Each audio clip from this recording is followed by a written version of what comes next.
I'm Margaret, a retired schoolteacher from Sussex. I never thought I'd be sharing a story like this, but, well, here we are. For years, I've lived alone in my quaint cottage, surrounded by the rolling hills and misty moors of the English countryside. My days were filled with gardening, reading, and the occasional visit from neighbours. Quiet, peaceful, until that night. It was a Tuesday, I remember clearly. A storm had been brewing all evening, the wind howling like a banshee. The old grandfather clock in the hall chimed 3 times. 3 a.m., the witching hour, as they say. And then a knock, soft at first, barely audible over the storm.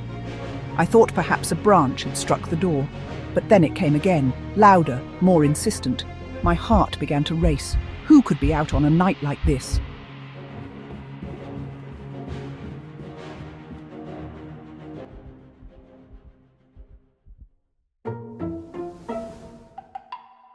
I approached the door cautiously, my hand trembling as I called out, "Who's there?"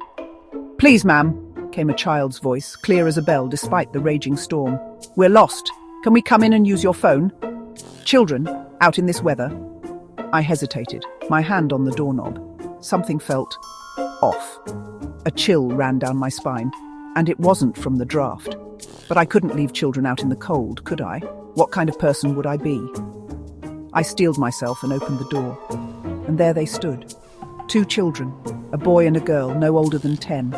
They were soaked to the bone, their clothes plastered to their small frames. "Oh, you poor dears," I said, my maternal instincts kicking in. "Come in, come." And then I saw their eyes. Black, entirely black. No whites, no irises, just darkness. Endless, consuming darkness. I froze, my breath catching in my throat. They smiled, but it wasn't a child's smile. It was knowing, hungry. "Won't you invite us in?" the girl asked, her voice suddenly deeper, older, ancient even. In that moment, I felt a terror I've never known before or since. It was primal, overwhelming.